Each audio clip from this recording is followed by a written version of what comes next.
The addition of 7 distinct positive integers is 1740. What is the largest possible greatest common divisor, यानी HCF की बात हो रही है, of these 7 distinct positive integers.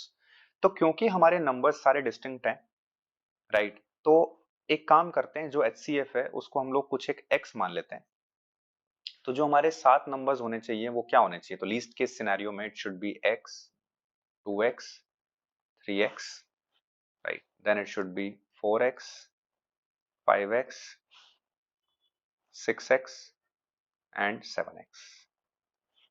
This is the least case scenario. तो अब अगर हम यहाँ पे इन सातों नंबर्स का सम करते हैं तो ये बनता है 7 इंटू 8 डिवाइड बाई 2 यानी 28x. ये हमारा लीस्ट पॉसिबल सम है, राइट? यानी या तो हमारा नंबर इसी के बराबर होना चाहिए. तो अगर आप ध्यान से देखेंगे 1740 is not a multiple of 28, यानी it is not divisible by 28, right?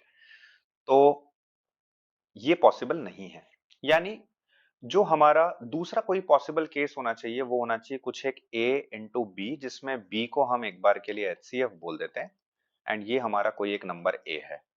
तो a जो है इसको एज क्लोज एज पॉसिबल होना चाहिए 28 के, तभी आपका b वाला पार्ट मैक्सिमम हो पाएगा, क्योंकि 1740 will be a product of two different number जिसमें से एक आपका HCF होगा, राइट? तो HCF को मैक्सिमाइज करना है तो दूसरे पार्ट को मिनिमम करना पड़ेगा एंड इसको एज क्लोज एज 28 लेना पड़ेगा. तो जब आप a को 29 लेते हैं तो 1740 is definitely divisible by 29, right? And 29 से जब आप इसको डिवाइड कर देते हैं तो ये आ जाता है 60. यानी this is the maximum possible HCF, क्योंकि इसके अलावा अगर आप जाएंगे तो a की वैल्यू इंक्रीज होगी तो b डिक्रीज हो जाएगा. तो correct answer for the question is B option.